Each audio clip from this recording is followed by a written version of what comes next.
laid-back atmosphere of Southern California is about to be shattered as the drivers of the IMSA WeatherTech Sports Car Championship attack the Long Beach Grand Prix circuit. The world's fastest street party is next.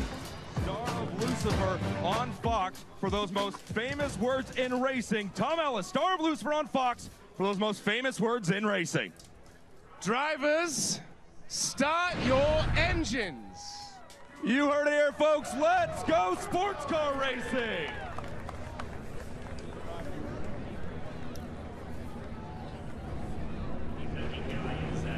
Bearing the race in the qualifying.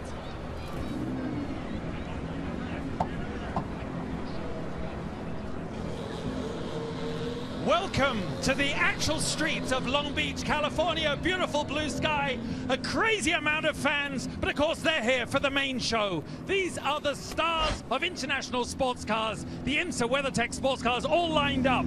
All the crowd, all the drivers and the teams are here for the same reason, because this is the best of sports car racing distilled into its purest form. Let's go sports car racing. It's not unusual to see exotic sports cars cruising the streets of Southern California. But today, they will be racing on the streets of Long Beach. The Bubba Burger Grand Prix will feature two classes of cars on track at the same time. Porsches, BMWs, Ford GTs, and Corvettes.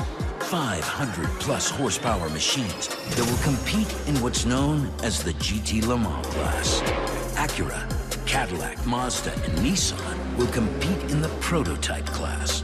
Rocket ships capable of 4 times the speed limit on the nearby 405. Penske, Ganassi, Montoya, and Castroneves. Some of racing's royalty doing battle in the land of Hollywood stars. All taking place between the unforgiving concrete walls and this historic street racing circuit. The cars and stars of the International Motorsports Association on the streets of Long Beach. Next on Fox. Thanks for joining us for Fox Live coverage of the IMSA WeatherTech Sports Car Championship and the Bubba Burger Sports Car Grand Prix at Long Beach. Absolutely gorgeous Southern California weather for this event today. Welcome, everyone. I'm Brian Till, along with Calvin Fish and Tommy Kendall. Justin Bell, Jamie Howe will be down on pit lane for you today. It is round 3 of the 2018 season and a race that is completely different from the first 2 of 2018. We started the season in January in Daytona, a 24-hour event, followed by the 12 hours of Sebring in March, and now the shortest race on the calendar here at Long Beach, just 100 minutes. And if you've fallen behind, you haven't met expectations, Calvin, you got to get back in the game, and you're going to have to do it on one of the most challenging racetracks on the calendar. Well, it's such a unique start to our championship year, Brian. As you mentioned, 3 different formats, and the big question in the offseason was, how did the 2 new powerhouse teams in our championship perform in the opening rounds? Acura Team Penske, Mazda Team Yost. Well, the answer to that question is they've been quick, spectacular at times, leading racer, but yet to put the big points on the board. Today, they have to turn it around. In qualifying yesterday, similar pace. One of the superstars in our sport, Pablo Montoya, with a new track record, put his Acura Team Penske machine on the pole, but it's tight up front, Tommy, and the Mazdas line up right behind him. For those 2 camps, they've got to turn it around here today. With 100 minutes on the table, that is tough to strategize around. Really, the compressed nature of this race makes it so hard. You cannot fall even a step behind, and it literally begins before they get here. The adage in racing is you can't win the race in the first turn, but you can lose it. Here, I would modify that to back at the race shop. The setup you load on the car. Are you quick in the first session? Do you have any downtime in those sessions? One by one, teams literally are being eliminated before the race even starts. Now you got a dangerous turn 1. You got that all-important pit stop. It's a little bit like a game of Survivor. You're trying not to get voted off the island and give yourself a shot to win at the end. Well, it's not just the engineers that have to come up with the setup, the drivers that have to drive, but what about the crew members? Because ultimately, this race could be won or lost on pit road. And here at IMSA, we get to be your eyes and ears on this working side of pit lane where the drivers will bring their cars in. They have to hit their marks perfectly perfectly. They have to be in a complete stop before the 6 allowed crew members can come out over the wall for service. Now that includes 4 mechanics who are responsible for refueling the car, any service they may need, and the tire changes. Now on those changes, they can use 2 of the pneumatic wheel guns that the team themselves supply. They maintain, they develop them. They also have the requirement of 1 crew member to man the fire extinguisher. Teams are also given the option of an additional crew member to help in the required driver change. When all this happens, completely up to the team and their individual strategy, but today it has to be perfect. Look down on the circuit. Let's take a look at our Continental Tire starting grid.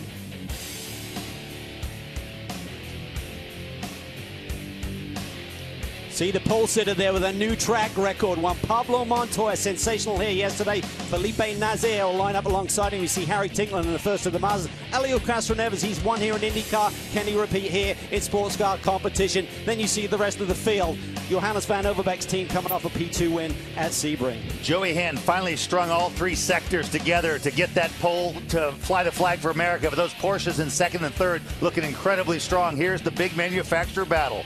And you talk about a battle, it's about to get underway, Tommy. It's a street fight here in Long Beach. You see the Mustang GT pace car heads to pit lane.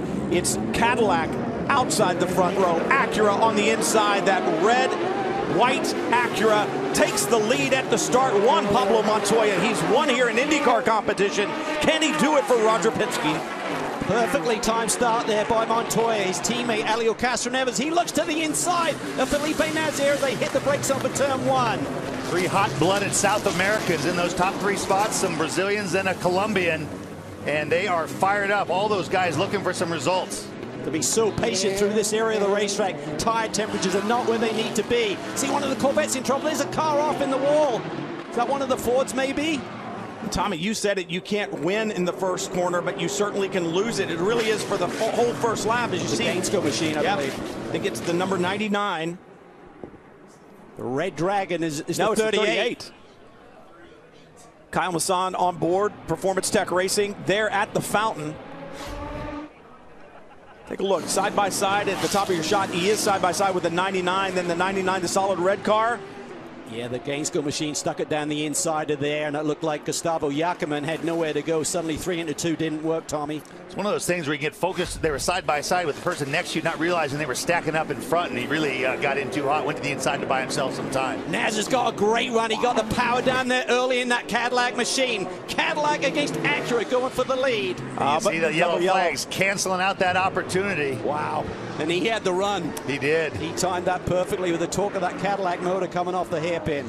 It's Cadillac versus Acura, but you can see Kyle Masson's prototype stuck there at the fountain. Sometimes these cars very hard to restart, very high-strung, big compression engines, difficult to get them started. Let's take a look at our Ford track map while we have this full course caution. Well, this iconic street circuit, Brian, just under 2 miles in length with 11 turns. Top speed about 175 miles an hour for the prototypes, about 160 with the GT Le Mans cars. Approximately 24 gear shifts per lap are needed as the drivers search for grip and speed.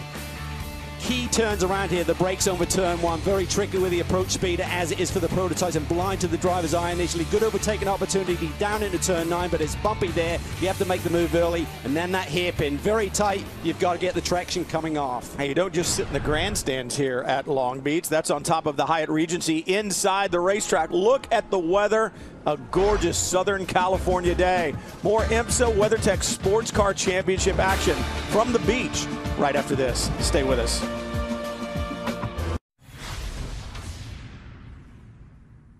...2017 was a dream season for Ricky and Jordan Taylor. They won the first 5 races, including here at Long Beach. Really, it couldn't have gone any better. Yeah, I couldn't have. You know, starting the year with Cadillac, coming back to sports car racing, and, you know, winning the first 5 races, including Daytona and Sebring, and closing out for the championship really was a dream season. Of course, driving with him, not too bad either. Yeah, it was something we always wanted to do together, to win a championship, and then to go on that streak to start off the season was a dream come true.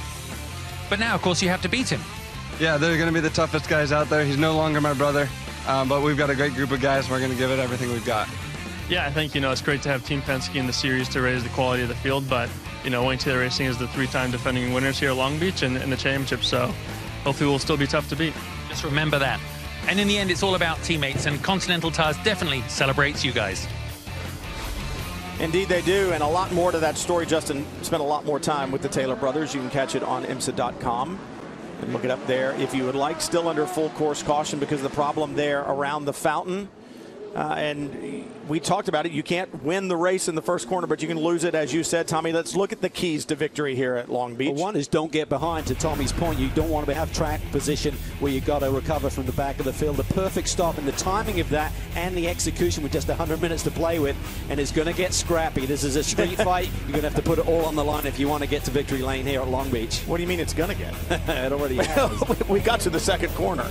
Well, and that run that Nasser had on Montoya right when the yellows came out, sometimes you only get one or two good shots in a whole stint, and so that's got to be frustrating. And one thing to watch is the front tires on the prototypes have been really slow to come to life. And I remember years ago watching Montoya had this technique for scrubbing the front tires in the IndyCar. Oh, we see some something debris. It's part of the diffuser under the back of that Ford GT. Yeah, that's our pole sitter, Joey Hand. He got demoted down to the second position by Laurens Vanthoor in the lead Porsche in the early going.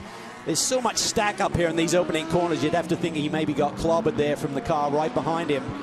But that's a critical piece. That a lot of the air that goes under the car goes through that diffuser and helps create downforce or grip on the rear of that car. We'll have to see how that plays out for our pole sitter in GTLM or IMSA WeatherTech action from Long Beach right after this. The Bubba Burger Sports Car Grand Prix on Fox is sponsored by Cadillac. Looking down on the Long Beach Grand Prix circuit, and we see the damage to the Ford GT of Joey Hand, your pole sitter in GT Le Mans. Talk about the stack-up effect. You're right on board the 911 Porsche. There you can see there's a big stack up there created by all of the prototypes with the 38 machine, and then you see the GT Le Mans cars. Watch Pele, he just comes in with a head of steam, nails Joey Hand, tears up his bodywork, and one of the Corvettes sneaks by as well. And if you're a sports car fan, not a sports car racing fan, but just a sports car fan, and you look down at a Ford GT being rear-ended at an intersection in Long Beach, it kind of breaks your heart. Yeah, it's breaking Joey Hand's heart, because if that doesn't come off, he's going to probably get black flagged and have to come in. It looks like the diffuser is okay. I think that's the panel above the diffuser, which is not as critical to performance. And just real quickly, guys, they will not be coming in to fix that. They said on the radio it may fall off, it may not. We'll just have to see what happens. Wow, talk about see what happens. Felipe Nasr with a jump off the hairpin. The question is, was it too much of a jump as he takes that red and white 31, and I think he got wind of it and dropped back behind him. Didn't want to fall afoul of the rules, but he's going to attack back in one. He tried to anticipate it, and he did it beautifully. Montoya wasn't going to give it to him easy, but I think you're right, Brian. I think he just gave it back, though. He may have just jumped the gun a little bit, but he's on the attack. You can see it, Tommy. Our championship leader, the number 31 Whelen Engineering Cadillac. Getting the front tire, talking to some of the drivers, it's literally 3 or 4 laps where they have before they have full confidence to really hammer the brakes. They're just having trouble getting the heat into those front tires. Montoya has won here in IndyCar competition. We said that earlier, but this is a different ballgame. The racetrack looks completely different from the confines of that enclosed prototype. And right now, it looks like Nasr, the tires coming in a little better on that Cadillac than they are on the Acura. It's a little game of ebb and flow, but when can he make the move? Good braking zone at the end of this straightaway. Yeah, absolutely, and he is really feisty right now. He's able to keep that car tucked in right underneath Montoya's rear tail there. Very impressive opening stint here by Felipe Nasr. Ex-Formula One driver, both of these guys at the front of the pack right now. Just look at the talent up front. Juan Pablo Montoya, Felipe Nasr, Helio Castroneves, and then Harry Tincknell, a name that you don't know well over here, but in Europe, sports car racing, very well known. He's a champion. First time here at Long Beach ever for Harry Tincknell, learning the track, and feels like if he had been here once before, he probably could have found those 210s, put that Mazda on pole. Yeah, the boys spent a lot of time on the simulator. It's called the driver in loop system at Multimatic, who essentially designed that race car, and he said, I got to the racetrack, the sim was very accurate. The team were ready with the race cars, Tommy, and they found something on the simulator with the differential meant that the team had to break the car apart before technical inspection, change the diff setup, and he said it works, it's really good. So these simulators are really, really strong now in teaching the drivers and teaching the teams with the engineering setup on the race car.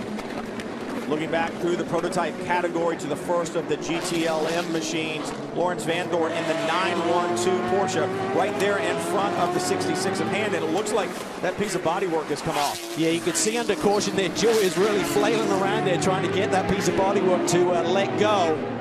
and now he's just got to get back in a rhythm. He had a brilliant qualifying lap here yesterday. It looked like Vantor had the pole, Tommy, and suddenly Joey Hand wrung the neck of that Ford GT and found something. In this last sector, he found some grip and stole the pole away from Vantor, but Vantor and the Porsches have looked very quick here this weekend. Great manufacturer balance. Porsche, Ford GT, and those bright yellow Corvettes. There's the piece. Kind of just a mesh screen. That looks like it's heading to the fountain. Yep. It's kind of offline, so it's in a pretty good spot there. Everyone kind of runs the line we're looking at right now on the exit of turn 1. You typically don't get side by side, so I would assume that the stewards are okay leaving that bodywork sit there for a bit. You saw one of the corner marshals with that yellow and red striped flag signifying to the drivers that there is damage, or that there is debris, I should say, on the racetrack. And that had fallen off from the damage. The officials did look at that contact between the 911 and the 66 and will make no call on that. Meanwhile, the 38 did have to serve a drive-through penalty for the contact there at the start. Just going back to the 31 real quick, Felipe Nasser behind the wheel. On that restart, you guys talked about how spectacular it was for him, and that was really all in his hands. Normally the team are watching the starter stand and they call the green flag to their driver, but with the way that the pit lane is set up here, the teams cannot see that flag stand. So they told him, just follow Montoya, do what you need to do, use your head, and that's exactly what they did. Underneath that caution, he was pumping up the brakes the whole time around just to keep some temperature in there. That's why you've seen him be able to be aggressive in the early stage of the green flag period. They just told him, we need you to save fuel, but we need you to keep pushing also. You guys know how easy that is. Well, there's that strategy, right? I mean, you're trying to make it in a GTLM car on one stop on a prototype. Can you make it on one, or will it take two? You need to save fuel. But that's what the engineer always says. Go as fast as you can, but don't burn fuel doing it. How do you do that, especially on the street? It's tough. I mean, this racetrack and 100 minutes to play with, Tommy, the strategy will change constantly dependent on yellows and getting in that window where you make that stop and do it on one. But getting to Jamie's point and pumping up the brakes, what the drivers do under caution, Tommy, is lean on that brake pedal to generate brake temperature. That comes up through the wheel and then keeps heat in the tire when you go to green. Yeah, there's two ways. The friction of the tire meeting the road, flexing that rubber like it under normal performance. But like you said, if you just get that brake hot, it heats the wheel heats the air inside the tire, heats the rubber, and they can heat it up that way. Talk about heating up, the battle up front, the top four in GT Le Mans. You can lay a blanket over them, and you said it. Look at the manufacturers, Porsche, Ford, and Chevy right there running 1, 2, 3. It just shows how competitive this series is. And Justin Bell, it's why the fans and the stars like to come to Long Beach to watch this IMSA action. Especially British fans. Tom Ellis, star of Lucifer on Fox. You just were up in the main control tower here. You waved the flag, you gave the command. What was that like? Did you feel the energy? I felt really empowered, actually. It was great. Although I did want to say gentlemen start your engines. And I was corrected in the very last minute. You know, British guy, we like to wave a flag now and then. It's we love a flag, don't we, where we're from? Better than a soccer match, really. This is Monaco for America. You can feel it, though. The fans are here. You haven't been to a lot of races, have you? I haven't been to a lot of races. It's my first one in the States, actually. And street circuit races are amazing. I went round and did a hot lap with the driver. And it's really scary. I mean, you'll see it's so tight. But even, you know, get up to 100 miles an hour. These guys go much faster than that, but that was terrifying. I know, I did it myself, and I tell you what, even when your hand's on the wheel, it's scary. But have you got any yearnings like Patrick Dempsey walks around here? He's a big star of on-track as well as off-track. Does that, you know, a few more seasons, are you going to... I wouldn't mind giving it a go. I've done a couple of track days and really enjoyed it. But Tricia Helfer, who I work with, is the real petrol head in our cars. Okay, well, enjoy the show. You're with the right team here with Corvette. We'll see you at the end of the race, guys. They talk about the confines of the street circuit, but the other thing about the street circuit is the bumps. It is literally city streets, and so where you feel the bumps, think about what these race car drivers are going through, because the car is even stiffer suspended. Every intersection has a crown in the road and a change and nuance, and it's why street circuits, I think, are so challenging. Well, we come off one of the bumpier circuits at Sebring, but there's room for margin there. There's a comfort factor with Sebring. Here, you're immediately in the wall. We'll be right on board there with Lawrence Vantor, the lead Porsche, leading this GT Le Mans field. Joey Hand, the pole setter, close behind. Corvette having a there. Jan Magnussen, always quick here at Long Beach. He's keeping that car right in the mix. The bright yellow Corvette you see there, third in line. It's a great shot in car with Vantor, and you see how focused. Race car drivers literally never blink, but he's super calm and relaxed. But look at how aggressive and the minute adjustments on the steering wheel. feeling those front tires, feeding in the rear tires. They do have traction control to help control the wheel spin, but no ABS braking. You have to feel that through the brake pedals. Look at this second Porsche. Look at the damage on the front end. That was where he punted Joey Hand with that big stack up in the fountain turn on that opening lap. That was interesting to watch, Van Tor. You could see all the controls there on the steering wheel. Paddle shift. There's the damage that you were talking about. Paddle shift, and also on that steering wheel, all kinds of adjustments for brake bias and to help handle the car. Hey, keep up with us on social media as well. Twitter at IMSA.com, Facebook.com/IMSA for Facebook, and certainly at IMSA_racing.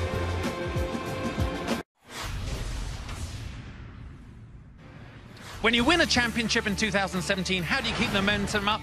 Well, for Cadillac Racing, it's all about V-Power. Johnny O'Connell, you're a champion for Cadillac. How do they do it? Well, you know, there have been so many championships with the V-Series over the years, and what we do on the racetrack is important, but what we do off the racetrack is more important. You know, getting engineers out to the racetrack, people from marketing, so that they can interact with our customers and future customers. You know, one of the greatest things that we do at an event like here at Long Beach is an activation where fans of the brand can come, take a close look at them, and then equate with what they're seeing here in the showroom and on the floor, equates what's going on with the racetrack. So it's a very valuable tool for Cadillac, not just on the racetrack, but actually more so off the racetrack. And it's not just about being a race driver. If you drive one of these on roads, you also feel like a bit of a champion. Absolutely. Right now, Cadillac giving chase to Acura as you continue to watch Felipe Nasr in the 31, that red and white Whelen Engineering Cadillac DPI try to chase down Juan Pablo Montoya in front of him. And it's funny, you think about how that technology transfers back and forth, and you know that Corvette's done it for General Motors for years in sports car racing, and now Cadillac doing it as well. And there was a point in time when I was a child when I didn't really think Cadillac and sports cars all of the same sentence, but you look at it now. And what was so impressive, Brian, when they debuted this new Cadillac DPI machine last year, they went on a streak, Tommy, winning the first 5 races. They won a 24-hour race, they won a 12-hour race, they won here on the streets of Long Beach. So what they learned in their street car technology and transferred over to this race car, I was just blown away by how they put that machine together last year. Well, it used to be that technology transfer only went one way from race cars to production cars. Now with the amount of computing technology and simulation and so forth, it's now a two-way street. There's something about racing, not only the technology, the high-end stuff on the limit stuff, but also processes and teaching people the urgency to address problems and get development done is something they like to cross-pollinate, and they cycle engineers through the race programs and then back into production. You know, at the beginning of the show, you were talking about manufacturers wanting to get back into it. Right on board there with the number 77 of Tristan Nunez. He's running 7th in prototype in his Mazda. But one of the keys to victory, like Tommy said, it starts how you roll off the truck, how you qualify. And Tristan Nunez did not have a great qualifying run. They've been very fast in practice. Now he's buried in 7th position. And there's no easy pickings. The car in front of him, they're going for their 4th consecutive victory here at Long Beach. That Konica Minolta team has been unbelievably successful here. So it just shows the depth this year, Tommy. The game has really been raised with Acura Team Penske now on board, with Mazda Team Yost, that last year's defending race winners are sitting back there in the 6th position. Well, and you can see how tough it is to pass in the confines of the Long Beach street circuit. You know, there's a wall on the inside, wall on the outside, really threading the needle all the time. So now is the time where the engineers, especially the ones in the back of the pack, are trying to think, is there a way to shake this up strategy-wise? So we're going to start seeing that. Oh, big wiggle. The 10 car goes a little too deep. Yeah, got in deep there on the brakes, had the rears lock up a little bit, had to kind of straighten up, and in that flash, you saw Tristan Nunez takes the Mazda around for position. Well, and that's the thing with the race car. You've got the ability to move the brake bias, more brakes to the front or to the rear, and obviously when you do a down change of gears, you have the potential to lock the rear tires, and if they lock for even an instant, they're going to want to get to the front and see the car get loose. Listen. That little momentary quiet is the rear tires lock, the engine stops for a second. Nice catch. Yeah, that's where the good guys are so good, Tommy. You reacted immediately, didn't exaggerate the problem, just got it back on track. Well, obviously General Motors, Cadillac, not the only manufacturer out here using technology and using it both for the racetrack and the street. Ford does as well, Jamie. Yeah, Yes, the Ford Motor Company, Brian, they not only do the technology transfer from car to street, but from team to team. Mark, you have the 2 cars here in the IMSA. You also have the 2 cars in Europe in the WEC. Talk about the one team, one goal. How do you keep it all straight? It's absolutely a global program. 2 cars in IMSA, 2 cars in WEC, but they share everything. So we've worked really hard with leveraging those global resources this year, a combined 12,000 miles, greater than 12,000 miles across all 4 of those cars, with a lot of those tests with both teams there at the same time, sharing it, making everything the best that we can for on track. Now, I know 2 of your drivers are actually going to go overseas on Monday to do some WEC testing. What do you learn from that program when the racetracks here in America are so different?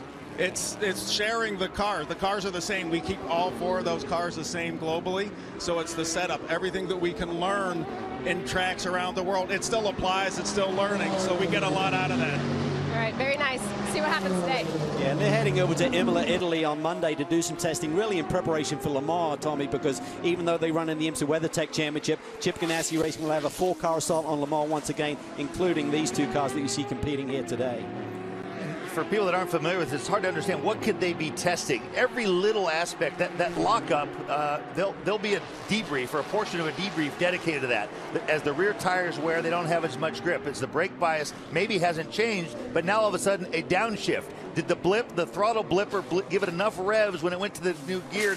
All these little things, every single piece of the corner will be analyzed and try to be enhanced going forward. Don't forget Indians and Twins on Tuesday. It's also baseball season. That means it's summertime. I hope finally in the Midwest we'll get some warm temperatures. But things have definitely heated up front. The question, though, Justin Bell, is what are we going to do with pit stops? As the guys have been saying up here, the strategy seems to be bouncing back and forth. Well, literally, it is probably the most fluid midpoint of a race that we've ever seen in this series for a long time, because it is so concentrated that all the teams here, there's a different energy, and I bet Jamie feels it as well down her end. There's an intensity here in the pit lane from everybody, from the officials. I can see the engineers. I'm standing by Yost right now. Nearly every driver who's about to get in, who's scheduled to get in second, has had their helmet on since about 5 minutes after the start of the race, because you never know when you're going to have to jump in the car. So everybody literally is on a razor edge, and this race will be won or lost in the pits, because a mistake will just send you spiraling towards the back. So Jamie, everybody is spot on right now. They are, and it's the BMW number 25. Connor De Felipe brought the car to pit lane first. It was a very quick stop. They did do a driver change, so Alexander Sims now behind the wheel of the car. They qualified P7 in this machine. The sister number 24 qualified P8. The team told me they were not happy with the position, but they felt like they maximized the equipment that they had. It was a great pit stop, though, for BMW. And it's hard to say, Tommy, but I think they're rolling the dice right now. A GT Le Mans car will go about 65 minutes on green flag running. So that outside of that window, as you look at the clock there, over 70 minutes to go. I think they're banking on the yellow. They had poor track position. They don't have the pace today. They're just rolling the dice on strategy right now, potentially. And I said you can get behind, you can't catch up. This is the one thing. They basically put it all on black and hope that the yellow falls and extends their run. Everybody pits and they fall in behind them, they can hold off. Problem for the 85.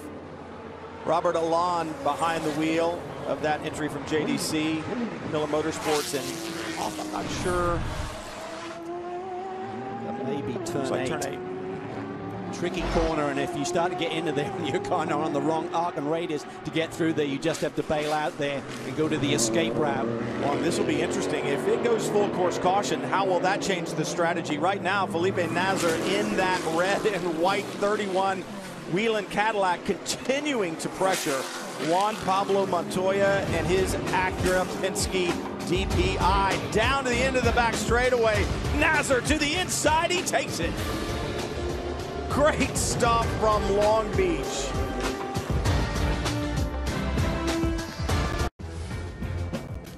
Looking down at Long Beach, it's the IMSA WeatherTech Sports Car Championship and the Bubba Burger Sports Car Grand Prix at Long Beach.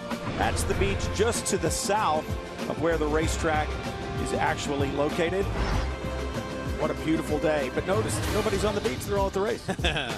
They're in the right place. See, I told you. What an awesome setting here. Full course caution for Robert Allen in the number 85 JDC Miller Motorsports. His Gibson Orica seems to have a gearbox issue, so he's off in the runoff in turn 8.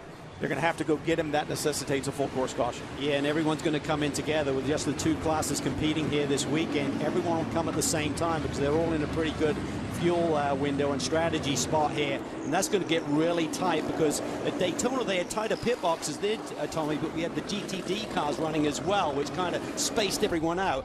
This race, everyone's tight together. Juan Pablo Montoya led for a lot of the event, just the last couple of laps when Nazar got by. Can they do something on this pit stop and retake the lead here in Long Beach?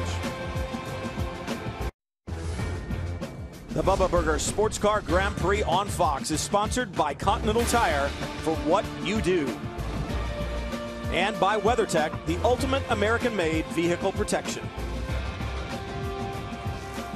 With this full course caution, you can expect everyone to head for pit road for the GTLM cars. It's just about halfway. It is halfway. They should be able to make it, but what is going to be the strategy for prototypes from now on? Here they come down pit road. Well, split strategy in the Team Penske because the 6 is staying out, but the 7 leads the pack in, and they are the first pit box, definitely an advantage. As Helio Castroneves hits his mark, Ricky Taylor comes around the side. This is a critical pit stop for them to do. Out goes Helio. Ricky is definitely a little bit taller. It's chaos here in the pits. The cars are trying to jam themselves in as the GTLM cars go by. Jamie? Well, it's also chaos down at this end, Justin. The 5 has a similar advantage to what Penske has. They have nobody in front of him, so driver change happening now. Team has plenty of room to work with. Joao Barbosa getting strapped in. Gary Nelson, the team manager, he said everything has to go exactly right to be able to win the race here today. That pit stop continues, but for the 66, their driver change happening right now. So Dirk Mueller getting behind the wheel. They do not have the advantage of a clean pit lane. They have to push the car backwards. They're losing positions here on pit lane. We're side by side, Justin. We had an awful lot of shuffling around. His tire's been hit in the pit lane. That will cause someone a penalty. The 7 did not have its dream pit stop. It actually left after one of the Mazdas, so definitely a lot of shifting around going out there. Wow, take a breath, guys. That was sports car racing. Yeah, and where you're pitted, I mean, that's down to your championship position. We said at the top of the show, Mazda and the Acura boys, they haven't had a great start to this championship year, Brian, so they have a poor pit selection, and that caught them out there because this is such a tight pit lane, but we're seeing the strategy game already. I believe that the 31 and the 6 cars stayed out, Tommy. I think they feel with the fuel save they've got with these 2 yellows now, they'll be able to do it on one stop. They're going to stay out there, wait till they get in the window to get to the finish, and by having the lead, they should still stay on that lead lap. Everyone else still has to come in for a splash, so splitting the strategies there is immense. And remember I said when the number 25 BMW came in, really were not a factor. They basically, I said they put it all on black, they put it all on yellow, and yellow hit. That car will be leading unless somebody else didn't stop, but I'm pretty sure every GTLM car except the 25 stopped.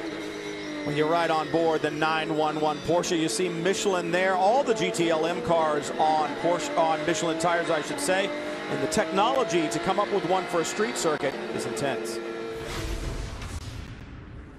Fans love IMSA racing because of the variety of racetracks. We started the season with the 2 longest races, and now we're here at Long Beach for the shortest, just 100 minutes. Of course, what that means with only 1 pit stop is that it's very focused on the pit stop strategy. Now, Michelin themselves are very confident that regardless of each GTLM team's respective strategy, the outcome will inevitably be the same. The tires will make the distance. And it is that type of attention to performance detail that has reaped its rewards on the road. And guys, once again, is the data gathered right here on this racetrack through these race tires back to the performance road engineers on Monday morning that is making Michelin a winner, not just on the racetrack, but also on the road. So difficult to design a racing tire, especially one that will work across different manufacturers, because that sidewall of the tire is a spring in and of itself, and it really has to work across a broad range of manufacturers in GTLM. They really are magic. Pick your criteria. Do you want it to be sticky? Do you want it to last? Do you want it to be good in the wet? You want it to be good in the dry? Yes. Do you want it to have a wide temperature? You know, and so it's amazing, and Michelin has really taken it to an art form. Look at the tire warming there by Earl Bamber. Just so aggressive, trying to get those front tires heated up so that when he can get back to green flag racing, he's got that grip to get that Porsche turned in. See, Alex Sims did the same thing in the BMW M8 GTE. Everyone has a little different technique. Basically, they're turning more and they're getting the tire, they're jerking it loose and it's literally just sliding it across the pavement. Remember how well the Nissans ran here last year in the prototype category. I was speaking with Ryan Dial just yesterday, and he just said, you know, we're down a little bit. We don't have what we need as far as the speed goes. This isn't a track for us. The rough racetracks really aren't what we are going to excel at. And it's just one of those things where he too said the competition has been raised so much that it makes it difficult. And when you look at a race car driver and he looks at you and he goes, honestly, I think we've got a 5th or 6th place car. You can tell that he's a little bit dejected, but there are other racetracks where they will be strong. All right, back around to the restart. 31 leads us through. Nasser behind the wheel, still being shown as the 31 driver. And let's crank it up with WeatherTech on this restart.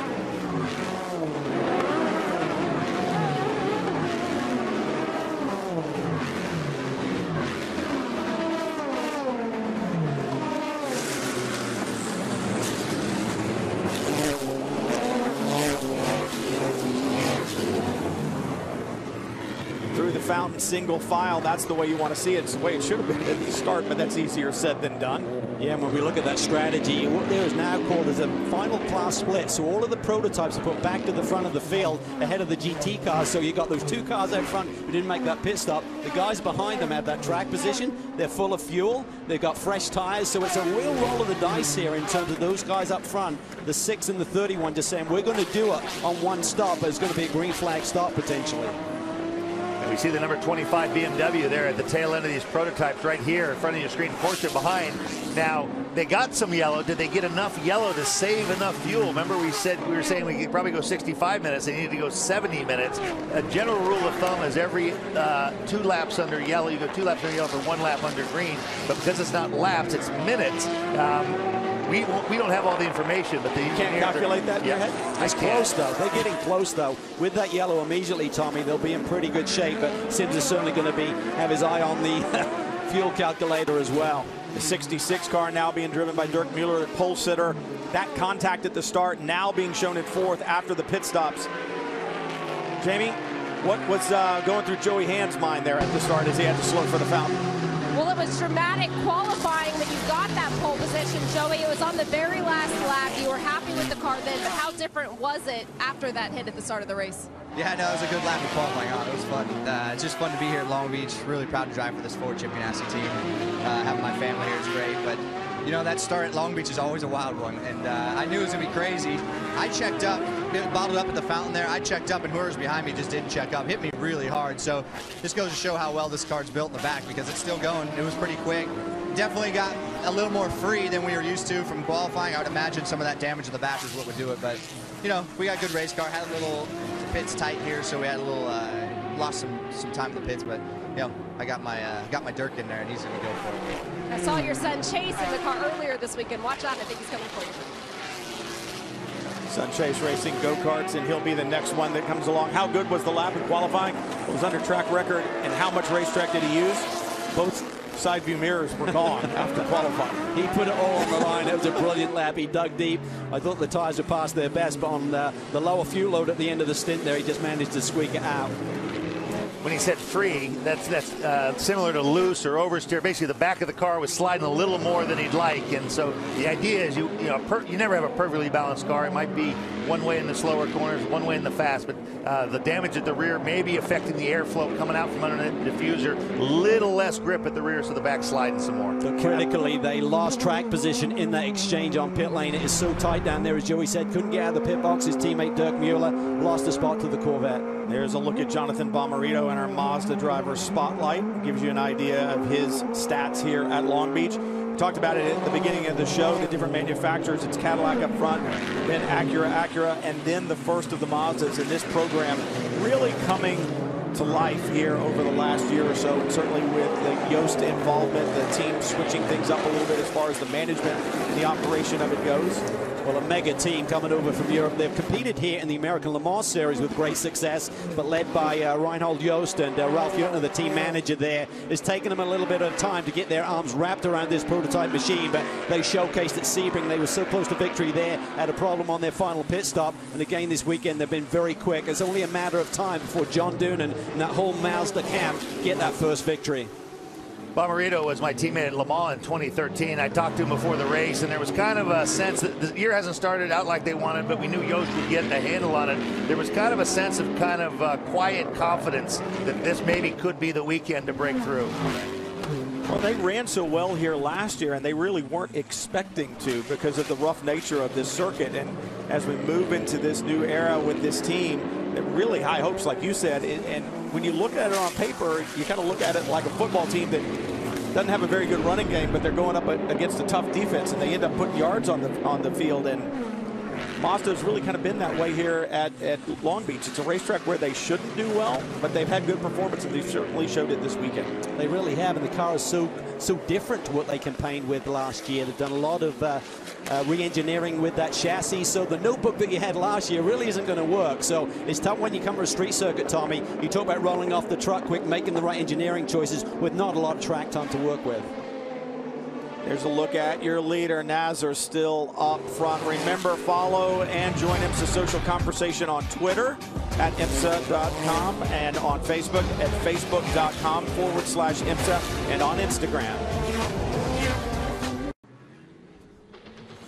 Tomorrow, the Monster Energy Cup Series heads to Bristol. Get ready for door-to-door racing at the world's fastest half mile. Action heats up tomorrow, 1 Eastern on Fox, or stream it live on Fox Sports Go.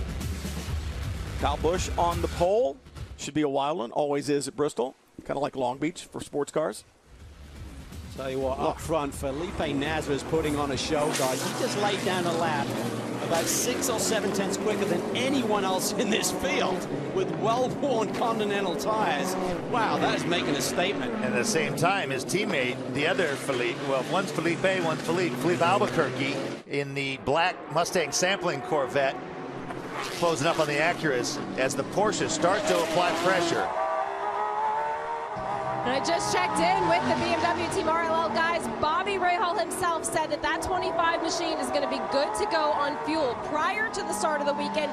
But Brandon Fry, their technical director, told me that if there is one area where they can improve on, it is in the fuel conservation. That's what they've been working on. And it looks like today it might pay off. Well, it might pay off, but he's got a very hungry Porsche right behind him in Earl Bamber. And the question is, all right, if you can get it to go the distance on fuel, that's one thing, but can you get it to go the distance at speed, or do you have to lean it out so much to save? And look at the Porsche side by side. He's going to win the drag race. Wow, they touch fenders there along Shoreline Drive. What a battle, and the Corvette's going to be in the mix by the time they get to turn 1. Sims not giving up anything, and in fact, right at the end of the straightaway, seems to have a little advantage, but Bamber not giving it up either.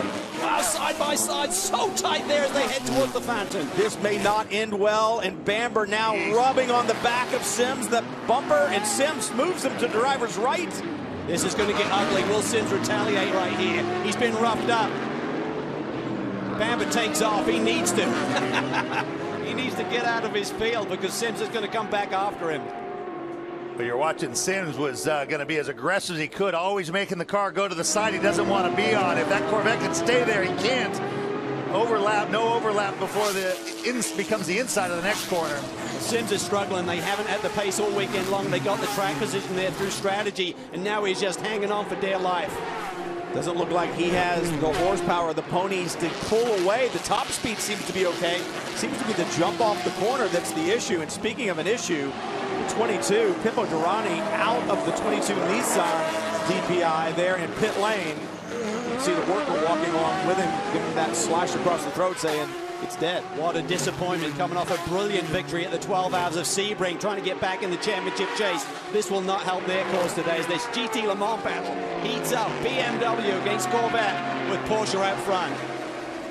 And now Tommy Milner in that bright yellow number 4 Corvette next in line to challenge Sims. Porsche running strong here this weekend, and a lot of people, Jamie, think that Long Beach is a Porsche-type racetrack. Well, they have a lot of success here, Brian, including a pretty good qualifying for you, Lawrence. You started this race in the 912. You started P2, but this is Long Beach. We've already seen the aggression play out a little bit. What do you think is going to happen in the closing stages of this race? Well, Earl just made a really awesome move. The BMW was really nice to watch. It was very hard, but very fair racing. They gave each other room.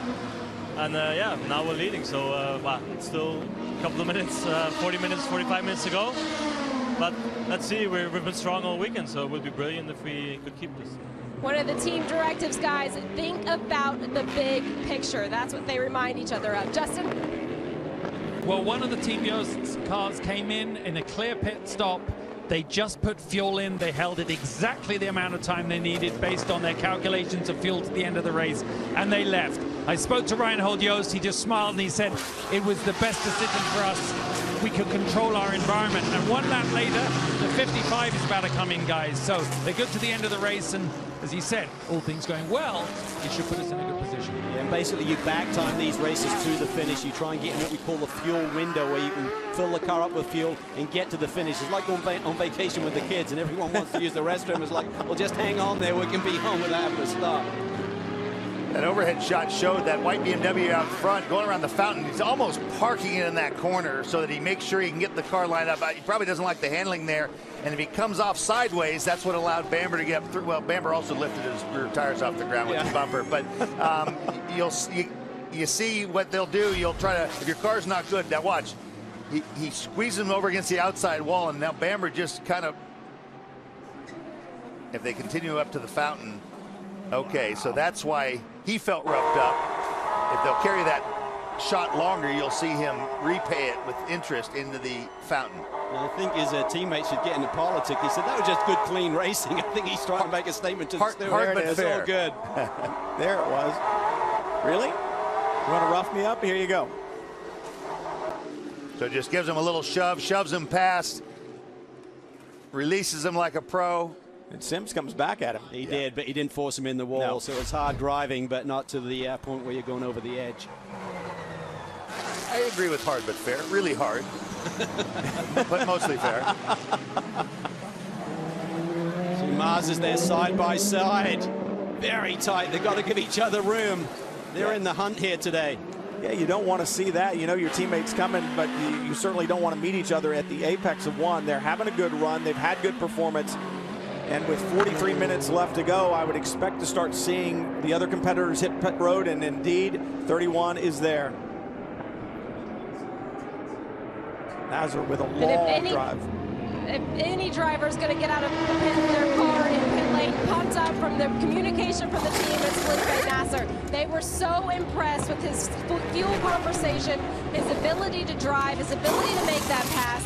Really, really solid stint. They reminded him before he got out of the car, make sure you put it in neutral, keep that wheel straight. We're going to do the driver change. Just very, very calm. 4 new Continental tires, guys. And for Alex Sims, he fought as long and as hard as he could, but the fight now over and made contact with the wall. A huge gaggle of cars streaming through turn 9, just got wide and got into the fence at the exit of turn 9. Significant damage to the 25 BMW. Yeah, he's a bit of a sitting duck there, I'm afraid, with his pace, and suddenly everyone got around him. Dirk Mueller has made the biggest move. I think he's now up to second there, looking at that 66 car heading into turn 1. They got down to that brake zone for turn 9. Very bumpy down there, just too many cars, and Alex ended up in the fence. First it was 2 wide, then it was 3 wide. The Porsche almost made it 4 wide. And it's a case of, with the cars being so evenly matched, you don't say, well, this looks a little dicey. You cannot afford to give up any run. And so everybody pushed it, and he was on the outside and paid the price. And it was so obvious that that was going to happen eventually. Yeah. He just didn't have the car, but then just got swarmed. And now we're starting to see prototypes having to work their way back through GTLM traffic as the prototypes are making their final stop. And depending on which ones hit traffic and which ones don't, depending on when they stop, this could really shuffle the order because they're not getting clear laps. Whereas these cars that maybe when they come out of the pads, if they get clear laps, they'll leapfrog when it all settles out. Well, I'm right opposite the 7, and that was about 11 seconds of gas. Calvin, that was 11 seconds roughly going into the 7 clean stop. Jamie? About the same for the number 5 car, Justin. About 10, 11 seconds. Very clean in, very clean out. About a third of a tank full going in there. It's about 30-second fuel fill for the prototypes now, which is mandated full fuel fill of 30 seconds. You see the Mazdas now trying to work through the traffic in front, and that's what we were saying a moment ago. It really kind of depends on what you get when you come out of pit lane, whether you're in traffic or not.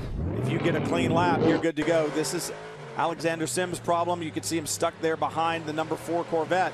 It looked like he just loses the front end. He's out high in the gray. We've seen several cars do that this weekend, Brian. This is where the drift cars, there's an exhibition of drift cars through this section of the racetrack. And where you see the really black rock, there's a lot of grip. You get just outside that, it's like you're on ice and you just go for a ride. You see Alex Sims, one of the best in the business, just had no control of the front end of that machine.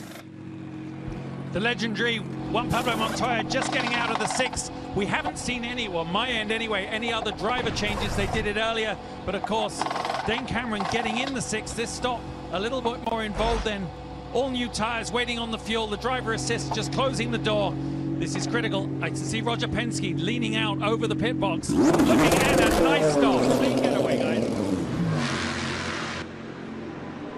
Back on track, Dane Cameron, so quick here in years past. A problem last year when he was driving with the number 31 team in turn 9. He would like to make amends for that and certainly help bring a good finish to Penske and Acura now that he's been drafted in. And what a huge feather in his cap to have someone like Roger Penske say, I want you to come drive for me, young man. Key is going to be the overlap right here. You can see that 6 car is out ahead of the 31, but that 31 car is out of tire temp. He should be about 2 to 3 seconds quicker on this first line lap as Cameron gets up to speed. Oh, a nudge there. Wow, he stuck it down the inside. This was discussed in the drivers' meeting this morning about where you want to put that car. Cameron's just wide on the, Curran's just wide on the entry there in the wheeling engineering car, and suddenly the 911 gives him an extra helping hand there. Well, the 911 had the 24 BMW right there with him, so he didn't want to be losing time. And this is all good news for Montoya and Cameron. This is earlier in the lap. Turn 9. Wow, that's outside of the racing line, Tommy. There's just zero grip. You get pushed out there, you're just along for the ride. It's an aggressive move in the braking zone by the 31, but the 52, like you said, you look like you have grip, you think you can make it through on that high line, and then it just all goes away. There was what was going on there for the number 31, Eric Curran. That was his out lap, and we talked about how long it was taking him to get front tire temperature. So that was the end of his first lap coming out of the pits, and it just didn't have the grip. Got hit going in, and that explains the gap to that to the Penske car. And even when you look at how fast the prototype is, almost 7 seconds, sometimes 8 seconds faster than a GTLM car on this racetrack. On cold tires, the Delta goes the other way. The GTLM car actually has good mechanical grip on those hot tires, and that's what we saw with the 31 there in the hairpin. He's run another whole lap at the same speed as these GT cars. Yeah, which is really a true indicator, because in qualifying, obviously, they're 3 or 4 seconds different in terms of the Delta and potential performance. Porsche runs wide. He's in trouble. This racetrack is a skating rink right now. If you get offline, you're just trying to keep it out of the wall. Edwards gets by Tandy in the 911, and now you can tell with the tires beginning to warm up on the prototype, Curran beginning to now pull away, but it took several laps for that to happen. 5 car up front. Meanwhile, Felipe Albuquerque, Mustang sampling. They've had a good car here. When you look at that team and the history here, they seem to understand this racetrack well, even when it was in a different type prototype. Well, the DPs, they weren't quite so sharp, but last year they rolled off the truck with really quick cars. Remember, Dane Cameron had a massive charge going on, flipped that apex wall in turn 8 and had a huge crash. He was really in with a shout of victory. He got by the 10 car that eventually won. They got forked in traffic, lost that track position. He was on the attack and made a big mistake in this next corner that's coming up and paid the price, but they definitely had pace last year with this new DPI Cadillac. Absolutely, and speaking to the drivers, they said they think the shock package that they're running this year has helped that car be so much more compliant over the bumps. And right now, it's working as Cadillac leads here at Long Beach. The Bubba Burger Sports Car Grand Prix on Fox is sponsored by Cadillac. Porsche has great history here at Long Beach and in the sports car world in general. And this week, some of the drivers from Porsche got to go to the Peterson Museum and see a bit of history. This year is a very, very big year for Porsche. It's our 70th anniversary as a brand. Big year because we've brought Rennsport even earlier to commemorate the 70th. And we've got a lot of different exhibits all around the world. Here's one of the special ones at the Peterson Museum. For a long time, Porsche has been, here, and the customers and clients here have been one of the biggest influences on the brand. North America's been the biggest market for Porsche sports cars for a long time now. It's obviously part of the reason that we get to go racing in the factory race cars here. It's really good to come to a place like this and see the motorsport history that Porsche have got and how it does link to the road cars. It's easy to see these cars sitting here in a museum, but 99% of these cars run. And they'll be exercised at places like Rennsport Reunion up at Laguna Seca at the end of this year. Say that's some automotive art. It is, and it's a huge year for Porsche, but Southern Cal is central to that. And if you're a Porsche lover, between seeing the cars race Long Beach Grand Prix next weekend in Loop 5, and then the Porsche effect at the Peterson, there's just plenty to see. Peterson is really upgraded to where it's on par with like a real fine art museum now for cars. You got to see it. They're changing the exhibits all the time. It's a must-see. Earl Bamber out in front, and GTLM, our Porsche news and notes. Well, Porsche are doing this world tour with their hybrid machine that they competed in the World Endurance Championship and won Le Mans so many times with great success. And they basically took the shackles off, Tommy, went to Spa, laid down a new lap record, about 10 seconds quicker than they qualified last year, quicker than Hamilton, I think's pole lap in Formula One. So unbelievable stuff. And as you can see, they've made their announcement. They're getting into Formula E in 2019. Pretty cool to be able to say it's literally the fastest circuit car in the world. And you look at Formula E in 2019, as you said, Calvin, but then some track announcements, not necessarily Porsche related, but certainly fits into our Porsche news and notes. Sebring next year, man, be busy. It's going to be really busy. It's always been a place to go, but next year WEC there, they'll run on Friday for 1,000 miles or 8 hours, whichever one comes first, and then the new Laguna Seca, WeatherTech Raceway Laguna Seca. That's certainly very exciting that they've got that backing, and should be a great future. There's one of the best circuits we run on throughout the year. As you see, Mazda, and we were just talking in break, Calvin, you said you think that the Mazdas may be in a good position as far as the strategy goes, and I'm sure a lot of people at home have questions about strategy and that kind of stuff, and Mazda race fans particularly like to ask a lot of questions. There's no one better to ask them to than John Doonan. He's not up here with us, but Justin Bell is with him down in pit lane. You know, John, you and I have talked at racetracks, basically it feels like all over the world in every situation, but right now, Long Beach, corporate headquarters down the road, some of the jewels in the Mazda car collection are also right underground, just around the road. It's an important race for you, important home base. Well, you know, it's terrific to be in Long Beach, Justin, the festivities, the history here, but to be sort of with a home court advantage this week has been terrific. We took the drivers to the headquarters to see everyone. We visit the ad agency. We've got 300 Mazda employees here today rooting us on. We got a lot of momentum in the program, and we're certainly trying to put a good result on the board as soon as possible. Well, I've got something fun here. I'm on Twitter for Mazda, and Jessica in Charlotte wants to know, John, when you're identifying future drivers, what traits or performance characteristics are you most interested in? Well, that's a terrific question, Jessica. You know, following Mazda, you know that we've dedicated ourselves to helping promote young drivers from go-karting all the way up to the top levels of the sport, like the WeatherTech Championship, as well as the IndyCar Series. And the Mazda Road to Indy, and this weekend the Mazda Road to 24 is in action. For us, it's about the complete package. Certainly drivers who are quick and efficient in the race car, they can talk engineering speak, they can communicate about what the car is doing dynamically. They're focused on their fitness, nutrition. They are able to do a nice interview with proper PR behind them and certainly understand the business of motorsport. So for us, it's about developing the complete package and always in a Mazda or a Mazda-powered car. God, I thought I'm about 1 out of 10 on that list. John, go back up into the box, watch these cars get to the end. And guys, know that headset doesn't mean he's on the call center for Mazda right now. 911 on pit road. This is not scheduled. In fact, we just got a shot of the racetrack down in turn 1. A massive debris field there. And the report is it's off this Porsche. Yeah, Nick Tandy coming off that brilliant victory at Sebring in the last round of the championship. I think they're working on that right front corner. massive damage there, creating a second pit stop. The key will be whether they're comfortable having that debris field down into the brake zone for turn 1. I wonder if that's a continuation of the damage that was sustained at the start after this period of time of running 150, 160 miles an hour down the front straightaway. If it eventually just blew off. Just peeled off the high speed there. The GT Le Mans cars are running about 160 miles an hour here right at this point on the race circuit.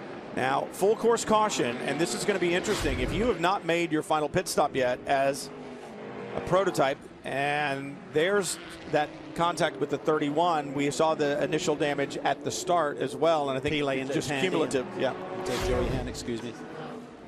But full course caution, as I was saying, inside 30 minutes, that means it is a short yellow. The pits will be closed, and that could be an issue for some of these guys who wanted to stop. Jamie, what do you know about the 911? Well, I watched it drive out of pit lane, Brian. Heavy damage on the front of that car, but the team not wasting any time. All they did was take some black racer's tape, the bare bond, and put it right on top of it to hold the bodywork on.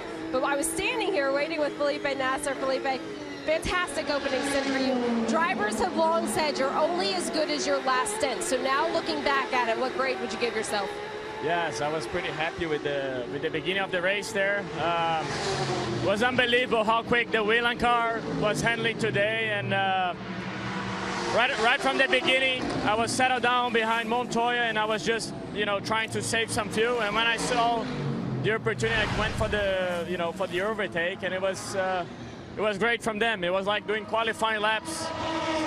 I think I maximized myself here in terms of the driving and what I could do today, so I was pretty happy on this side. It's just a shame the strategy didn't pay off in our side, but it's still a long way to go. Let's see if we can recover a little bit.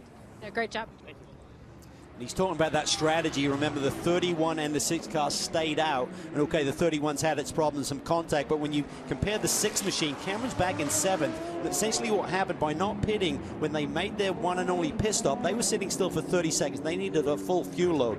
The other guys who had topped off, as we saw, they were starting with 10, 11 seconds. That's a 20-second delta. Yes, you have the lead of the race, but your 20 seconds you're going to lose by coming on the pit lane. So it seems to have backfired a little bit, Tom. I was a little surprised when I saw the front car staying out into that yellow. It just didn't seem like there was enough time to gain the track position. So, but it's easy to be smart in hindsight, right? Yep. Meanwhile, it's the 5 Cadillac out in front, and we've said this all along. It's not just the engineers and the drivers. It's these guys that work on the car and get those pit stops done.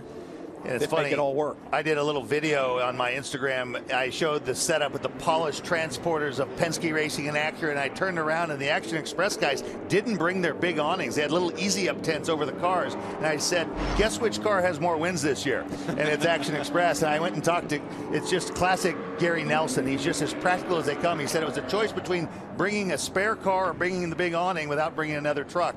And he's known for just like this, like simple wisdom, if you will. On the simulator, he was observing the guys and they were spinning out, and he's like on the radio in the sim saying, what are you guys doing? They said, I'm spinning out. And he says, listen, when you're spinning out, you need to be thinking how you can get going again, even in the simulator. And so it's just a matter of creating these habits. Yep. His saying is keep the wheels turning, and he's got these simple sort of colloquialisms, and that team is just never out of their biggest challenge now is telling the two Felipes apart. They're going to try to come up with nicknames. They're calling Felipe Nasser Phil, which he doesn't like. I suggested you could call Albuquerque 505 because that's the area code. So we'll see if that one sticks.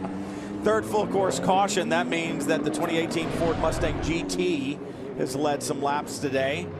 Race red. I call that arrest me red, because I figured when you're going down the road, it looks fast even when you're not. Ticket, you know? Right? Absolutely. Coming you away. They have led some laps, 5 full course cautions last year. This is our 3rd, so it's been a little bit cleaner. GT Daytona, the other class in the IMSA WeatherTech Sports Car Championship, raced here last year, and the field was much larger, and I think that probably accounted for at least a couple of those full course cautions that were missing.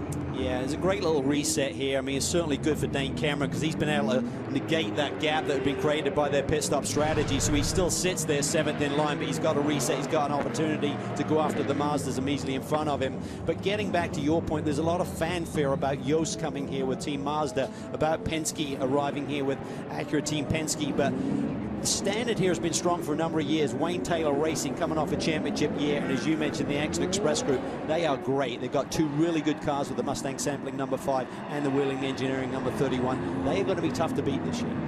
Yeah, and so on this restart, we're going to have a 20-minute or so dash for cash.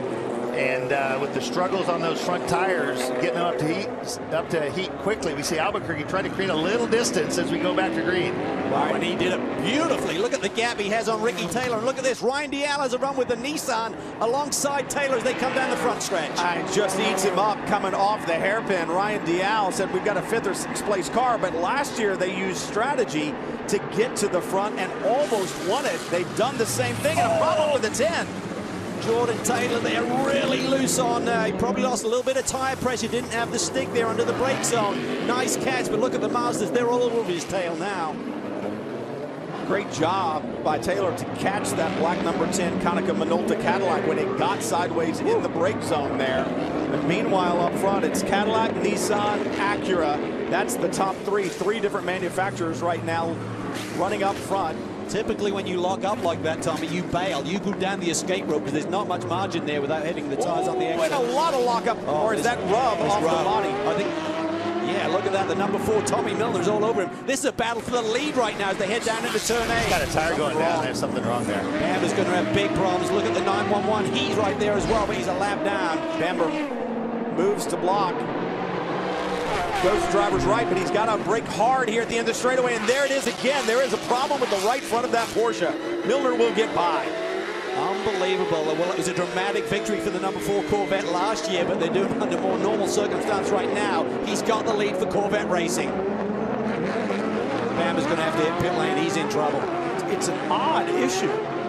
It's almost like the wheels come loose and it's hitting the fender. Yeah, well, the way the car was jerking, it's almost like, you know, the suspension is loose. Broke out over the AM. If he's flipped a wall or something. Sometimes you can turn so tight to the concrete apexes here, the wheel is actually sticking out of the fender. You can just catch it and kind of push the suspension back. The leading edge of that rim, actually, with the wheel peeks out of the fender. So here we go in GTLM. It's Tommy Milner in the Corvette. The second car in your shot, that 911 Porsche. Not involved in the fight right now. He's not running second. He's second on the racetrack, but he's back in the order. It goes Corvette, Ford, and the 912 is in. I was talking with the team. I said, did you see anything on telemetry? Is it pressure? They said, we see absolutely nothing. We don't know. So they did bring him in. They had to. They're taking a close look at it right now, shaking behind where the wheel attaches on that wheel set. A lot of shaking of the head, some talking back and forth right now, but this is not going to be a quick tire change. Imagine this broken suspension. Looking at the top of the upright there as the mechanic goes under the fender. Were you surprised at how hard the 2 Ford GTs were just racing there for teammates? That was dicey. Ryan Briscoe, the championship lead, along with his teammate Richard Westbrook, really putting on the line there. Dirk Mueller had to give it to him and nearly gave up so much time that the Corvette got by him. So right now, Milner out in front in his Corvette, then the 67 Ford GT of Briscoe, Dirk Mueller and his Ford GT, and then the second of the Corvettes. Great recovery for the number 3 Garcia. He came off the hairpin about half an hour ago and found a box full of neutral somehow with a sequential box, but managed to get it going again. And just to put a period on the 912 story, guys, the crew, when they looked at it, both the suspension arms are broken. So Earl Bamber will now climb out of the 912. See, he's a bit dejected, and you wonder how that happens. Like you guys said, it can be just a nick of the wall with that tire wheel sticking out going around a corner, or some of the side-by-side action we saw earlier. It doesn't have to affect it right there. He was beating on Alex Sim to gain the lead of this race. It can take laps for it to finally come undone, and looks like that's what happened. We said it's a street fight. The left front looked like it had a white wall on it. There was a lot of contact out there. Cars are pretty sturdy, so it had to have hit it either pretty hard or just right. They said one of the keys to victory was get scrappy. Well, certainly some guys have been doing that here today. Philippe Albuquerque out in front in his Cadillac. We'll take one more break from Long Beach, and when we come back, we'll stay with you all the way to the checkered flag. It's the Bubba Burger Sports Car Grand Prix at Long Beach. Fox UFC Fight Night. You're not going to want to miss it tonight from Glendale, Arizona. 4 brawlers, 2 battles, 1 night. Fox UFC Fight Night. Don't miss the action coming up next on Fox, or stream it live on foxsports.go.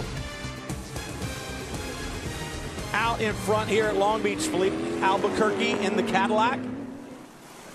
Great run for Ryan Diel, coming off that runner-up position here last year with the fastest lap. Look at the two Fords, they're getting racy once again. It's a battle for second position right now with Tommy Milner in the lead Corvette out front. I'm still amazed at how scrappy these two Fords are willing to be, especially considering the fact the 67 has the championship lead. Yeah, well, there's certainly no team orders at this early stage of the season, but Ryan Briscoe said he was going for it, and he got side by side with Dirk Mueller heading into turn 6, and somehow made the pass stick by the time they got to the brake zone for 8, but it was certainly touch and go. Looks like he's holding these two cars behind him up right now, but doing a good job, evenly matched. Well, I'm impressed with John Edwards as well. In the back of the shot, you see the white BMW from Team Rahal Letterman Lanigan, and here's the side-by-side action we saw just a little bit earlier. Yeah, about 3 laps ago, you can see there Briscoe just gets the power down and gets all the way to the flank of Dirk Mueller. It's a brilliant racing move by Ryan Briscoe. Gave Dirk Mueller room at apex, and now he's out in the dirt, but he realized if he can just make it stick here, he's got the inside line for turn 8 where Dirk Mueller's just got to give it up. So really great tenacious driving there by Ryan Briscoe. Well, we saw the problem, and once again you see the BMW in there with John Edwards, and just impressed. We've seen them off pace, but they seem to have found a little bit here in the race, at least enough to hang with the number 3 Corvette. There's another look from on board the number 3 car. That's how tight it is between the two teammates there, right through the apex area, and now they're hard on acceleration down in the brake zone for turn 8. Just another look at this racing move. Into the, look how close he came to the inside wall. That's what he got it just right, and Dane Cameron got it just wrong last year. He had to crowd to the inside, or he gets out in that gray area where there's low grip like we talked about. So he wasn't just being not cool. He was saying, I got to leave enough room, but just enough room so I can keep my outside tires on the clean part of the track. Meanwhile, up in front, that's good news for Tommy Milner because he's able to pull away from that battle behind it just a little bit. I would imagine fingers crossed down in the Corvette camp, Dustin. Well, fingers crossed, but you just your word frantic. Frantic it is in pit side and on the track. Yeah, I mean, it's been a frantic race, rather crazy at times, and it seems like the guys who have been very, very quick in our class have just made those little mistakes, and Tommy's managed to capitalize on those. He's driven brilliantly so far, and you know, we've got about 15 minutes left, and we're just keeping our fingers crossed for our first victory this year. This is our 20th season of Corvette racing. We want to get our first victory for this C7R this year. So, yeah, it's a bit tense, but fingers crossed. Jamie? Well, down in the Mustang sampling pit, Joao Barbosa, you've got the smile on your face now. Gary Nelson, your team manager, said this week, everything has to go right. You guys started P5 today. What has the team had to overcome to get up to the lead? You know, it's Long Beach very hard to overtake, right? We didn't really nail the setup on qualifying, so we start 5th position. But I mean, these guys at Action Express did a tremendous job on the pit stops. I mean, we got track position, excellent strategy. Our Cadillac Mustang sampling, it's running really good. Continental tires are hanging in there. You know, it's still a long time to go, like many laps. It's very close. Everybody's very close, but so far Philippe is doing a great job, and we're excited. But it's still not over yet. They led the last 6 hours at Daytona, guys. They're used to waiting. Team Portugal. He's calling him Felipe, so I'm confused. Yeah, something different this week. And it's not hard to confuse us, but I mean, look at the Mazda side by side. Talking about teammates going. It's so important for Mazda to have a good finish, especially here in California. I'm going to comment on something that he said. They got us track position. You hear this track position, track position, track position. It literally means order. And so sometimes if you're doing a 20-second stop to another 20-second stop, they cancel out. But sometimes you'll make a gamble to just get further up in the order, even if you don't have enough fuel. Even because when yellows happen, it tends to cancel some of that stuff out. So you kind of rob Peter to pay Paul. And so you hear this phrase track position. It literally means getting ahead in the order, even if you're out of sequence on some other way, and hopefully those strategies come together. Or maybe you get that track position by suddenly extending your run a little bit. You get a hot in lap, that gets you out with that track position in front of the car, but that car's coming up behind you, but because you have the track position, it's tough to get by, so that gets you the position on the road. And then you go from teammates to a little sibling rivalry as you watch the Nissan go by the bright green car. Then up next, Ricky Taylor in the number 7, followed by the number 10, Jordan Taylor, his brother. Taylor's won here last year. Only one of them can do it this year. Well, I'm sure Wayne Taylor, their father, has been waiting for this day when they're battling it out. He'd like to see it for the victory right now for that final podium position, but good recovery drive here by Jordan Taylor. As you mentioned, Brian, that team gone for their 4th consecutive victory. Haven't quite had the edge in pace this weekend at any of the practice sessions or the qualifying run, but they're just such a stout team. They do everything right. Talking about the rivalry between brothers, when they were teamed up together, I dug in and tried to get one to tell dirt on the other. There's a lot of competition. I have 3 brothers, and you're competitive. You love each other, you're competitive. These kids, there's literally no distance between them. Even jokingly, they wouldn't say anything rough about the other one. Now they're on opposite teams. Huge amount of respect as we see. I think this is not for position. They might be telling that Porsche to let that Porsche by, telling Tommy Milner to let that Porsche by. You heard Oliver Gavin say we won our first win of the year. You saw our Continental Tire race recap with Albuquerque leading in prototype and Tom Milner there in the bright yellow number 4 Corvette leading in GT Le Mans. And now, oh, what happened with Dial? Wow, he's lost a little bit of time, and suddenly Ricky Taylor's all over him, and Taylor his brother side by on side. Taylor versus Taylor. Drag Here we race. go. Ricky will be on the inside when they get to the brake zone. Jordan's going to try to move over in front of him, and he does. But he squeezes him. What happened to Ryan Dial in that green Nissan to create this mess? Now, Ricky coming back on his brother. Can he get it done? Late braking into one. Wow, that was awesome. But look at this. The number 77 car, the Mazda. Ollie Jarvis behind the wheel. He is really quick right now. He's closed in on this battle, looking for a podium run. I wonder if Dial got out from that slick stuff in the corner before and was trying to clean his tires off. It's so treacherous. We've seen it so many times. Once you get off the racing line through that final sector there, 9 through 11 into the hairpin, you can lose a ton of time. Maybe that's what occurred. And all of a sudden, he was just stopped there in turn 10, off again. and now he's gone. Pace. Almost pinched Ricky Taylor into the wall.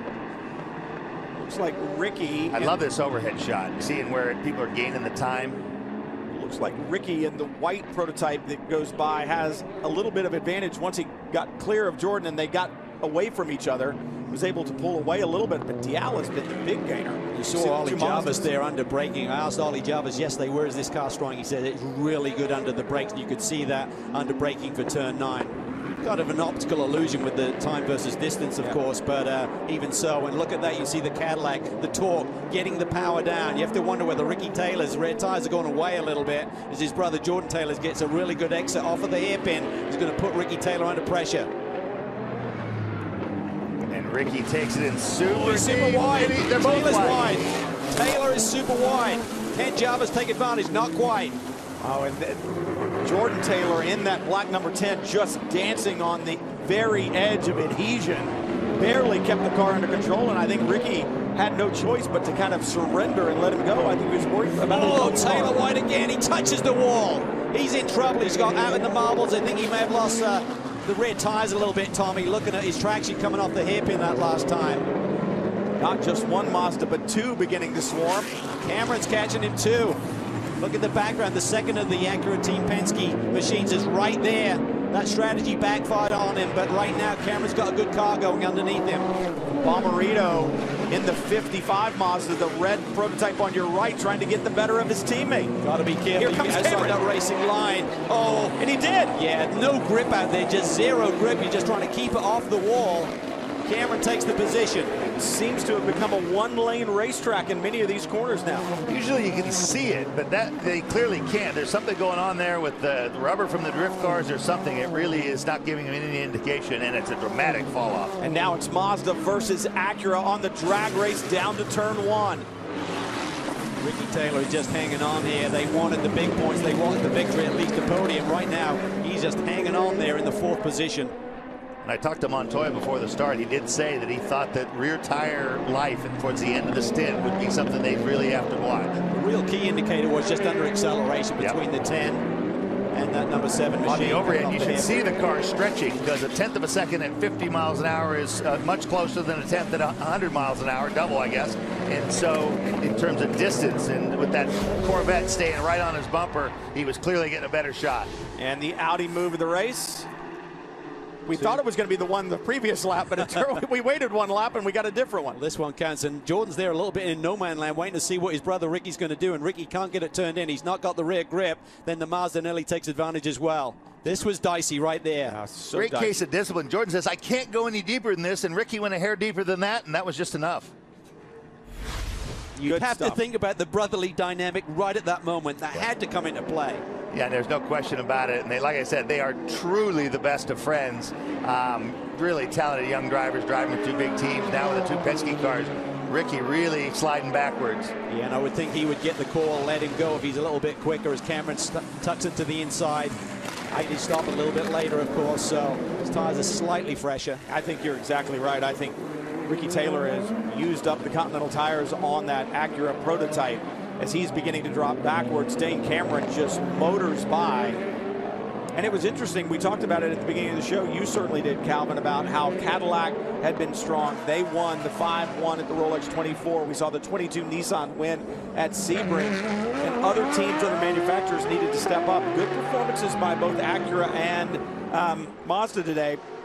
But who's still out in front? I know, and it's all about, you know, the strength over the long run. Yes, both the Mazda and the Acura have a tremendous pace, but again, you can see over the course of the duration, Tommy, their tire life just doesn't seem to be there. That Cadillac is still super strong, as is the Nissan. I think they'll be very happy to be on the podium. I think you said that they thought they had a 5th, 6th place car. Well, BL's got a lot more than that today. It's the same strategy that they used last year. They knew they didn't have the pace, and the word that Ryan Dial used was track position. We need to find that with pit stops. And here we've got two teammates battling it out, and I've got a feeling that maybe Dirk Mueller's tires are in a little bit better shape than his teammate Ryan Briscoe right in front of him. Of course, he'll be on the radio going, he needs to let me by. My car is better. He needs to let me by. Oh, Dirk will certainly be asking. I'm not sure that Mike Carl over on the 67 box is going to give it to them, though. He's going to have to earn it. The only way they would is if that Corvette can get close and start to apply pressure, then it becomes a different dynamic. Then he has an argument. Yep. Big week for Ryan Briscoe. He's going to be taking the oath to become a U.S. citizen on Wednesday. That's a big thing. Yep. You've been talking to him about politics and helping him out. Never mind. I'm not going to go there with you. I don't talk politics. Ford's through the hairpin, and Garcia, you said it earlier, a good comeback after the problem coming off the hairpin. Very odd with a sequential shift box and transmission, the paddle shift that they have to get that missed shift, but seemed to be in neutral coming off of the hairpin a few laps ago. I checked in with Dan Binks, the crew chief on that car, and he says if he touched the clutch overrides. Other than pit stops, you don't touch the clutch in these cars. Come on, we need to go back to H-pattern gearboxes. Good luck with that. Good luck.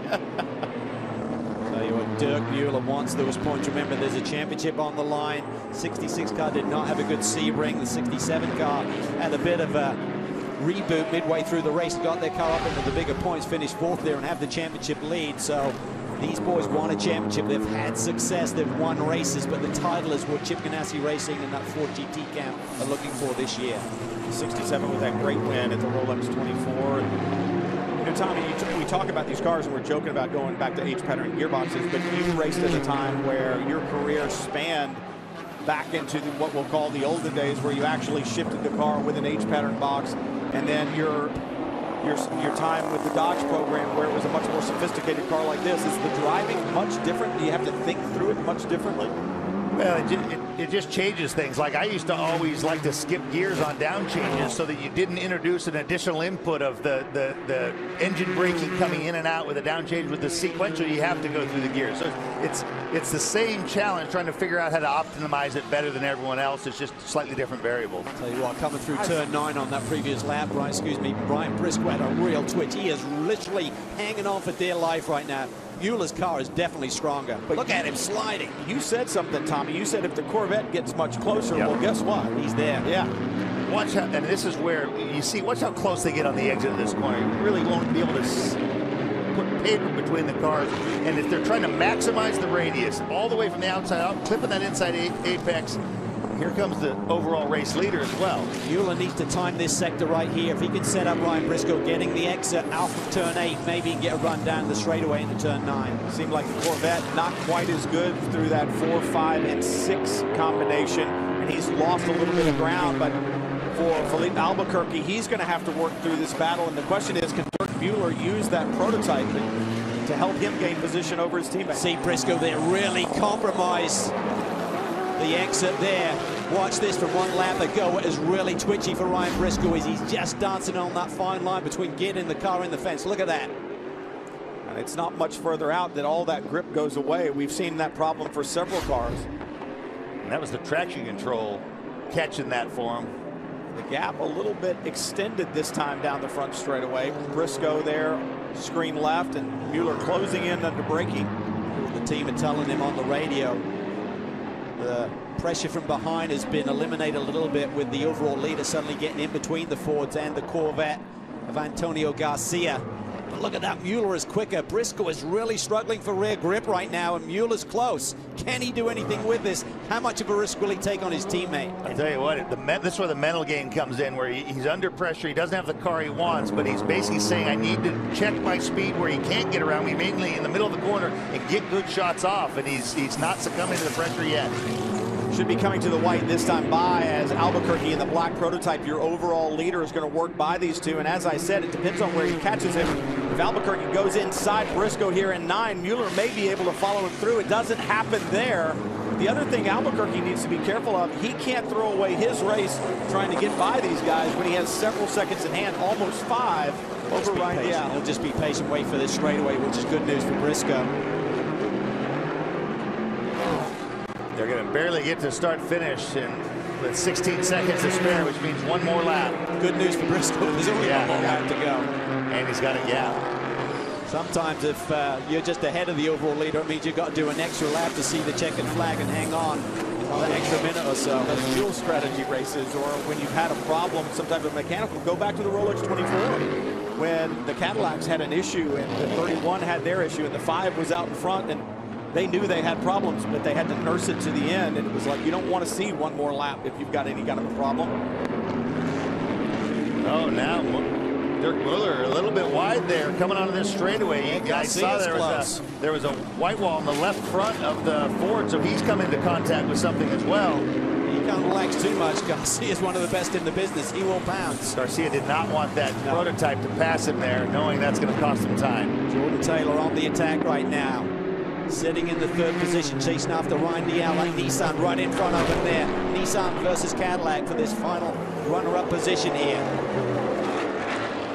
Here's your leader, Philippe Albuquerque, and a problem was that's the leader, overall leader, or the GTLM leader. Is he going to wait? I think he's waiting. Yeah, he's trying to do it so he doesn't have to do another lap. Good move, and GM comes out big. Cadillac and Corvette win at Long Beach. Albuquerque, what a spectacular run for him. His first Long Beach class win, 3rd win for Barbosa, and good stuff. Ollie Gavin and his Corvette, his 5th Long Beach class win for Tom Milner, his 3rd here at the beach. IMSA WeatherTech Sports Car Series action. We'll come back with the celebration. The Bubba Burger Sports Car Grand Prix on Fox is sponsored by the 2018 Ford F-150.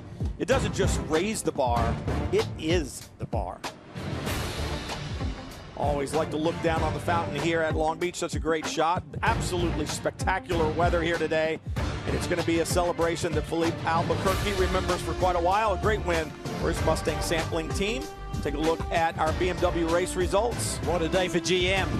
They get both class victories. Unbelievable. Cadillac, Nissan 1-2. First Mazda Acura sitting there in the 4th position. Cameron Montoya from the pole end up 5th. Still a little bit of work to do there, Tommy. Yeah, there is, but look at this Mustang sampling team. Just no frills, just getting the job done, going about their business. Incredible benchmarking performance they've set over the years. With that horse today. There's your Mustang sampling right there. Albuquerque celebrating, and we said this from the get-go, and this team, both the 5 and the 31, both run out of the Action Express stables. Cars just look so much better this year, and you can see the results are there to prove it. Jamie? As the helmet comes off, just a quick reminder, it was Philippe Albuquerque's first time racing here on the streets of Long Beach. Philippe, is your first sprint race with this team, your first sprint race since 2014. What did you learn about the Action Express organization today? I mean, they are awesome, aren't they? After the win in Daytona, and now coming over here, which is such an amazing race. First time in LA, first time in this track. I loved it from the first lap that I did it. And it's the first time that I'm driving an LMP car in a street course, so it's just fabulous. But they did an amazing job. The 31 was as well with amazing pace.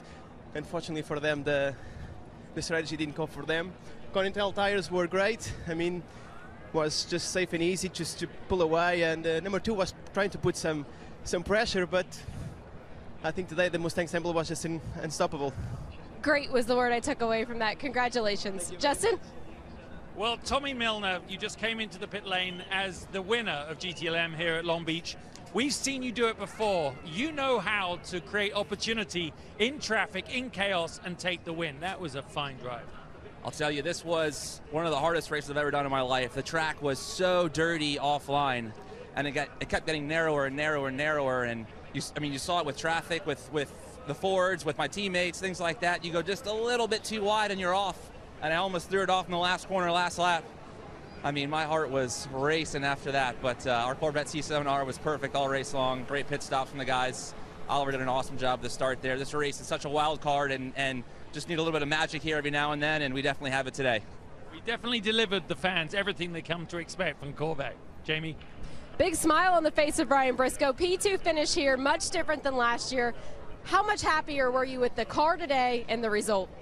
Yeah, I mean, big result. Didn't have the quickest car today. I was really holding on, and I think we just sort of picked up the scraps from everyone else making mistakes today. So second place was a massive result for us. Obviously would have loved the win, but Tommy did a great job at the end there.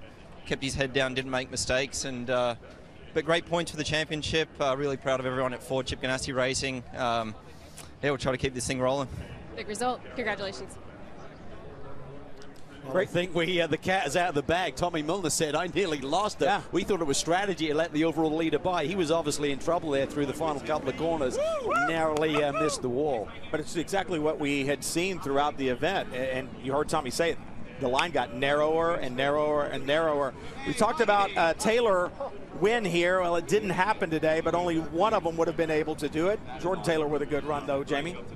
It was a good run for you, Jordan. A little bit of a wiggle there. Talk about racing on the streets of Long Beach. What did you fight today? I think everyone just fighting the track and the conditions. I mean, 9, 10, 11, where all the drift rubber is, it was an extremely narrow line, and guys were getting a little wide and causing mayhem in the hairpin and causing a lot more passing to turn 1. So that's where a lot of the moves were going on. But, you know, it's always good to be back at Long Beach with Konica Minolta. We didn't keep our winning streak alive, but I think a podium we should be pretty happy with that. Now, we've talked all year. Only one Taylor can repeat. Talk about passing your brother. No, I mean, I could see he was struggling big time with the car. He was sliding everywhere. I think he got dirt on the tires through here. And then going to turn 1, they had a little bit straight line speed, and I knew he fights. So I tried to push him into the brake zone, and I saw him go a little wide so I could commit to it. But thankfully we haven't touched each other yet. My dad will still be happy with him, and we can go to Mid-Ohio. I knew he fights, he says. Wonder where he learned that one. Nice job. That was so close. You could hear the dynamic on board there of his engine almost locking up as well. He knew his character, knows him better than anyone, and he says if I just show him, he won't give up. He won't give up the position, so he made him die on his own sword. Well, you want to know your competition. He certainly does. He raced with him long enough, and I mean, what a great event. We saw Chevy come away with a win, so 3 different manufacturers winning in GT Le Mans. It's simply amazing. The intensity of this championship this year is something else, and we now go to the next race with a different race length from what we've seen already this year. 2 hour 40 minutes race at Mid-Ohio. Well, for Calvin, Tommy, Justin, and Jamie, I'm Brian Till. Thanks for joining us here. It was an awesome one. Congratulations to our winners. A great event, as we always see. Next up for the series, Mid-Ohio, May 6th. And next up on Fox, UFC Fight Night. Make sure you stay with us and catch all the IMSA action on Fox and Fox Sports. See ya.